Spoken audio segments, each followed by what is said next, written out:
Shalom, selamat pagi anak-anak Ibu. Gimana kabarnya pagi hari ini? Ya, Ibu harap anak Ibu dalam keadaan sehat dan sejahtera.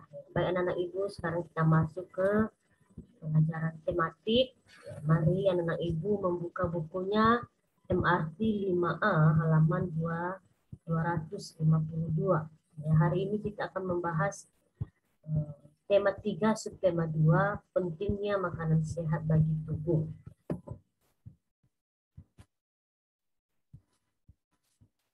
Untuk pertama ini kita akan membahas tentang iklan media. Ya. Anak Ibu sudah tahu sebelumnya apa itu iklan. Ya. Menurut jenisnya, iklan media dibagi ke dalam dua kelompok, yaitu iklan media cetak dan iklan media elektronik. Apa itu iklan media cetak?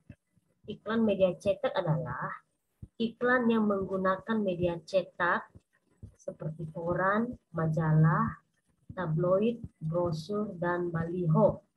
Ya, di sini ada contohnya, Resik mesin cuci atau Toyota termurah. Nah, itu adalah contoh-contoh dari iklan media cetak.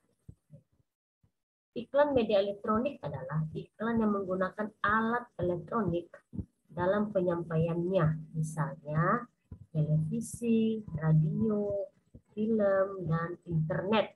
Ya, nah, di sini ada contohnya bentuk TV dan ada juga contohnya dalam bentuk internet. Apa aja kegunaan, apa aja perbedaan dari iklan media cetak dan iklan media elektronik? Yang pertama, iklan media cetak itu menggunakan media yang diprint atau dicetak pada kertas. Yang kedua, hanya menggunakan gambar diam dan tidak ada suara. Yang ketiga, bisa dibaca berulang-ulang. Yang keempat, pembuatan cepat dan harga terjangkau. Yang kelima, iklan media cetak itu bersifat visual. Sedangkan iklan media elektronik itu menggunakan media elektronik seperti TV, radio, dan internet. Dapat menampilkan gambar dan suara. Iklan hanya sekilas dan berlangsung pada saat itu saja.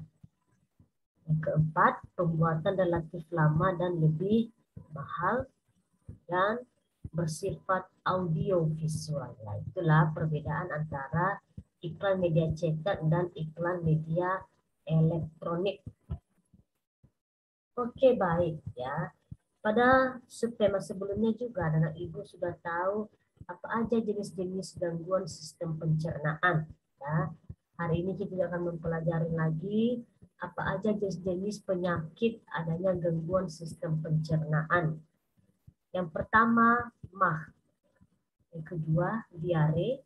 Yang ketiga, sembelit. Yang keempat, gastritis. Yang kelima, ambeien. Itu adalah gangguan-gangguan sistem pencernaan.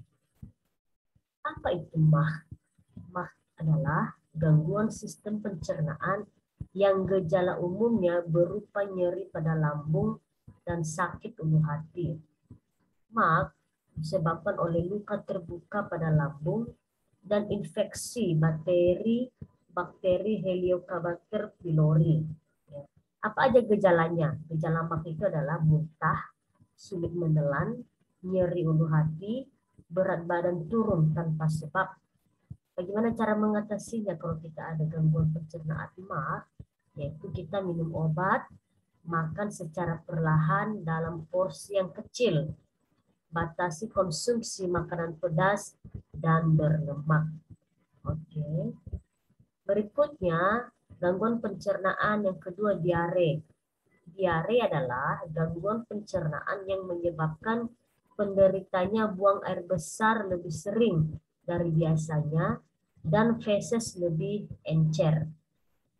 Diare disebabkan oleh infeksi bakteri atau virus, alergi makanan tertentu, atau radang pada saluran pencernaan. Gejala diare antara lain feses lembek dan cair, mual dan muntah, nyeri kepala, dan nyeri perut. Cara mengatasi diare, minum banyak cairan, minum oralit, minum obat, makan makanan yang tidak terlalu padat dan rendah serat. Yang ketiga, gangguan pencernaan sembelit. Sembelit adalah kondisi ketika seseorang mengalami kesulitan saat melakukan buang air besar atau BAB, antara lain karena feses yang keras. Penyebab sembelit antara lain kurang makan makanan berserat, tidak aktif bergerak, dan kurang minum air. Gejala dari sembelit itu pertama, kesulitan BAB, kedua, BAB tidak teratur, ketiga, feses kering dan keras, keempat, nyeri perut, kelima, kehilangan nafsu makan. Cara mengatasi dari sembelit, satu, makan makanan berserat, misalnya pepaya. Yang kedua, minum air mineral yang banyak. Dan yang ketiga, berolahraga. Gangguan pencernaan yang keempat yaitu gastritis, merupakan penyakit pada lambung yang terjadi akibat peradangan dinding lambung. Gastritis terjadi akibat peradangan pada dinding lambung. Hal ini dapat terjadi karena infeksi bakteri, konsumsi minuman beralkohol, maupun pertambahan usia. Gejalanya, satu, nyeri pada ulu hati, yang kedua, perut kembung, yang ketiga, mual dan muntah, yang keempat, cegukan, yang kelima, kehilangan nafsu makan. Cara mengatasi dari gastritis adalah makan secara teratur, hindari makan makanan berminyak, asam, dan pedas. Dan yang ketiga, minum obat. Oke, gejala pencernaan yang lain itu adalah ambeien atau wasir, yang dikenal dengan peradangan dan pembengkakan pada pembuluh darah di sekitar anus. Penyebab dari ambeien adalah karena adanya tekanan pada anus bagian bawah yang membuat pembuluh darah di sekitar anus merenggang dan membengkak. Apa aja gejala ambeien? Satu, muncul darah dari anus saat BAB. Yang kedua, gatal pada anus. Yang ketiga, nyeri saat BAB. Cara mengatasi ambeien, satu, makan makanan yang berserat. Yang kedua, cukup asupan cairan. Yang ketiga, hindari terlalu lama duduk. Dan yang keempat itu berolahraga secara teratur. Baik anak-anak ibu, cukup dulu untuk penjelasan materi tematik kita pada hari ini. Selanjutnya nanti kerjakan latihan yang akan ibu kirimkan di grup ya. Terima kasih, Tuhan Yesus memberkati.